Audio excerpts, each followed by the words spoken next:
If you look at the Singapore map, you'll notice something very strange. There's a massive forest sitting right smack in the middle of the island. Why do we have such a big forest on prime central land? The kind developers will queue for to build cookie cutter malls and atas condos with weird names. Watch on, because it actually is doing one of the most important jobs in the entire country. So, for a start, what the heck is it?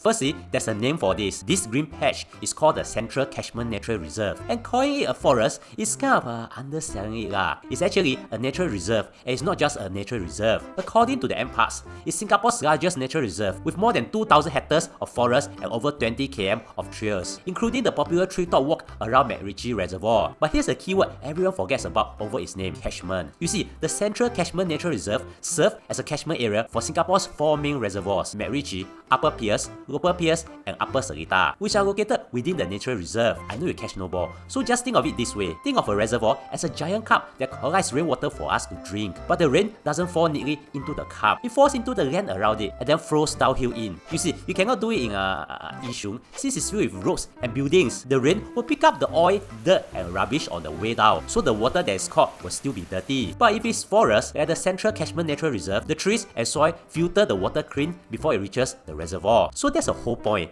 The forest is kept wild on purpose, so the water collected in those 4 reservoirs stay clean. Think of the forest as a giant natural water filter, and that's why it's co-managed by NParks and PUB, our national water agency. But I know what you are thinking. Why do we have to give us so much land to catch rainwater?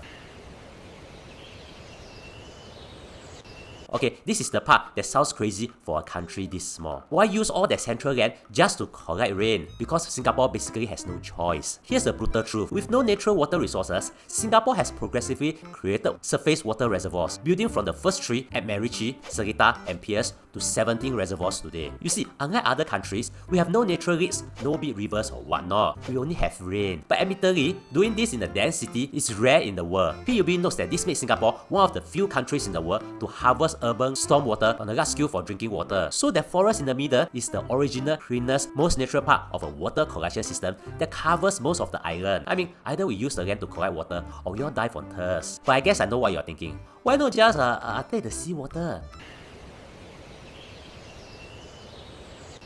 After all, we are surrounded by sea, right? Just desalinate it lah. Actually, we do that as well. You see, seawater is one of Singapore's official 4 national taps. The 4 taps in Singapore are the water from the local catchment, imported water from Malaysia, NEWater, which are recycled water, and of course, desalinated seawater. But here's the thing, turning seawater into drinking water means forcing it through membranes to strip out the salt, which takes a lot of energy and money. Catching rainwater in a reservoir is much more efficient because the rain is already nearly fresh. And I guess you know that Singapore is always very kiasu and kiasi. So we spread water across all 4 taps, so we'll never be dependent on any single one, because by now, you should know how important water is. But this begs the question, why in the middle of the island, a prime location?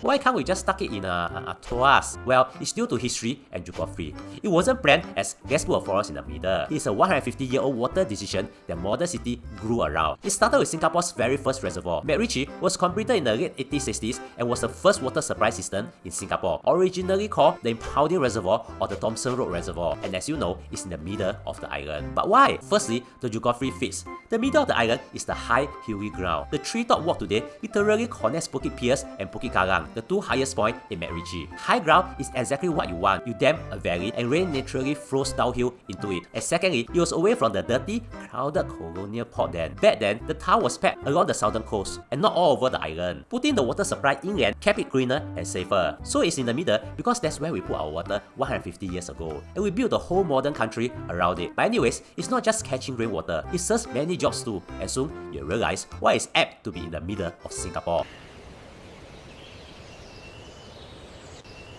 If you are looking to advertise your business in this channel, we can help you. There are guaranteed views and many big brands have trusted us. Just click on the link in the description.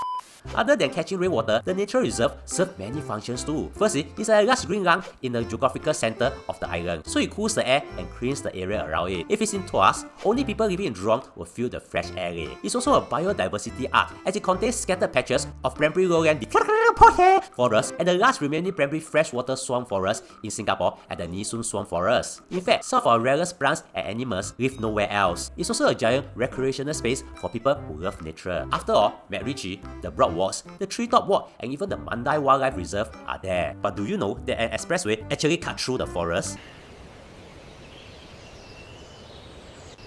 Here's a fact that most Singaporeans don't know. The Central Catchment Forest and the Bukit Timah Forest used to be one single forest. Then we cut it in half to build a road. You see, the Central Catchment Nature Reserve and Bukit Timah Nature Reserve once formed a contiguous forest until the Bukit Timah Expressway, BKE, was constructed in 1986, separating the forest into two. It caused a problem as animals could not cross anymore. A monkey on one side was stuck on that side. Over time, that's bad for the species. And if you have driven in BKE before, you'll know the solution. The authorities built Eco-Link at BKE in 2013, which connects the two reserves once again to facilitate animal movement and the dispersal of forest plant seeds. Eco-Link at BKE is a bridge, but not for humans, but for wildlife. A forest-covered overpass so animals can walk across the expressway safely. NParks calls it Southeast Asia's first ecological bridge. So yeah, now that you know this, you no longer need to worry that TP is hiding at Eco-Link at BKE catching speeding vehicles. No, not because the bridge is not for human, it's because it's always so jammed there how to speed. So next time you see that green thing in the middle of the map, remember, we did not put a forest in the middle of the city. Instead, we built a city around the forest that gives us water and fresh air. And here's another secret about Singapore that you likely did not know of as well. Do you know that we should not be at GMT+8? Watch this and you'll know the truth behind our time zone. Also, if you want to advertise with us, even as a standalone video, do contact us. Our website is in the description or you can scan this QR code. Thank you for spending almost 7 minutes with me. I really appreciate it and hope you learned something.